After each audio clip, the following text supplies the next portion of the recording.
Hello and welcome to BDO South Africa's Sector Podcast, Frankly Speaking. My name is Lee Mudedi, Sector Communication Specialist and your host for this podcast series. Our aim for this podcast is to deliver short, informative insights covering financial services, technology, natural resources, real estate and construction, media and telecoms, public sector, consumer goods, and the mid-market.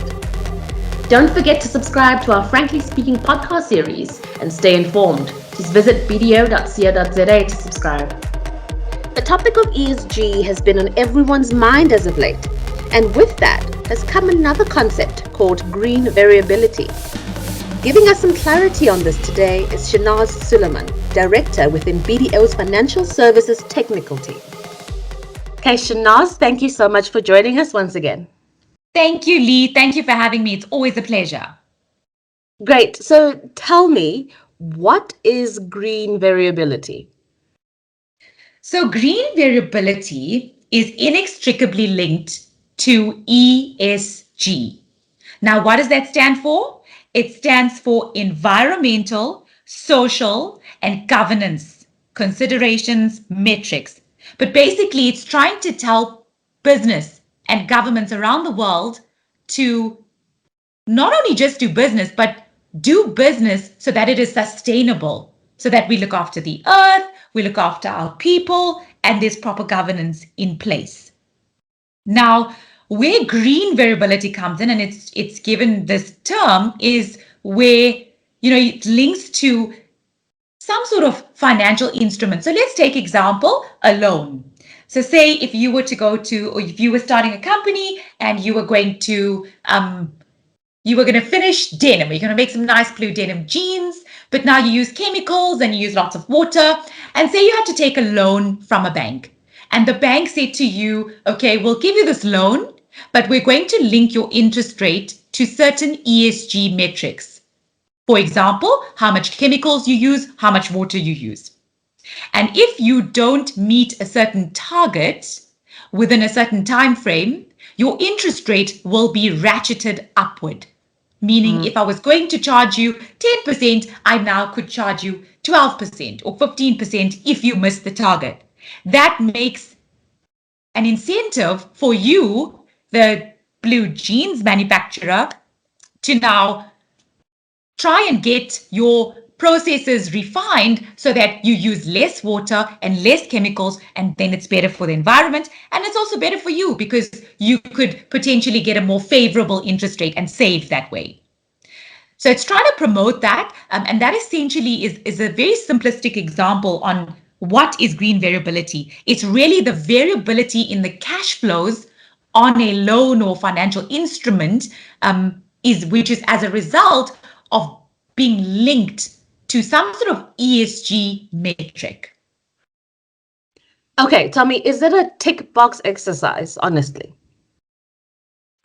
Listen, on this front, I almost want to draw some parallels between e-card came out and the scorecard and the levels and how it developed. It took years for that infrastructure to be in place. And I almost see something similar happening because currently there is no standardized, globally aligned template for reporting ESG metrics or data. Oh. And I somehow think that over the next few years, that's going to have to come about.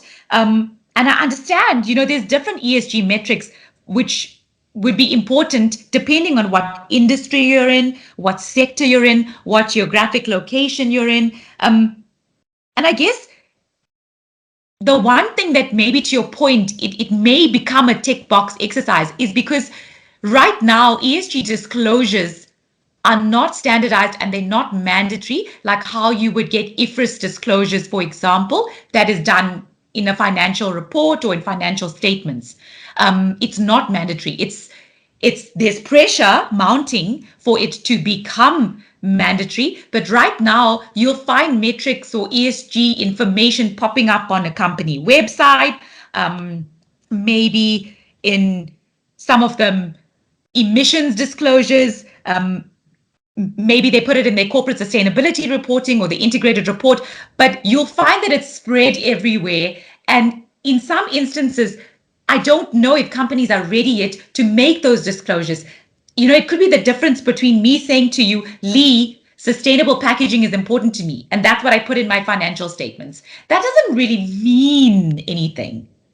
I need to be saying, how am I incorporating in my business processes sustainable packaging? I do the following. I use this sort of paper or cardboard. We do all of the, like, I need to be explaining what am I actually doing to benefit the environment, to benefit the people, so that I'm actually meeting ESG metrics and targets that can give me meaningful insights in how to refine my business processes, whether it's processes to manufacture blue jeans, whether it's processes to invest. It's those types of insights that's needed. And I don't think we're quite there yet. I think we're still figuring it out. Okay, and how far would you say that South African financial institutions are to kind of making this a standard thing? Are they currently doing it? Are they trying to? Are they gearing towards that? So I think this drive for ESG metrics, data, this awareness. I mean, I'm sure everyone would have heard of Greta Thunberg. It has grown exponentially. The interest has peaked over the last few years. And you may even wonder, with COVID coming up, has it made ESG less or more important? And you'll actually find that, interestingly enough, it's become ever more important now than before. And the reason for that is because, one of the elements of ESG that it's going to be really difficult to actually pin down some metrics and get data is the social aspect. And with everything going on, you can see how important that is. And even with COVID, companies that did well under all the restrictions and the lockdowns were the companies that could demonstrate and could have the practical ability to look after their people. Those are the companies that did well. So I guess from our perspective, we are not quite there yet. And I think there's a lot of mounting pressure. There's a lot of drive to get it right. Usually this is a drive that's led out of the EU, and then the rest of the world starts to follow. And the fact that, if a company were to start reporting ESG metrics as part of their disclosures, there is no single source of obtaining the data needed to actually pull that disclosure together. I mean, sometimes you may have a team that has to go through up to 40 documents to get all the data that's required. And then you have to think about, how would you package that data?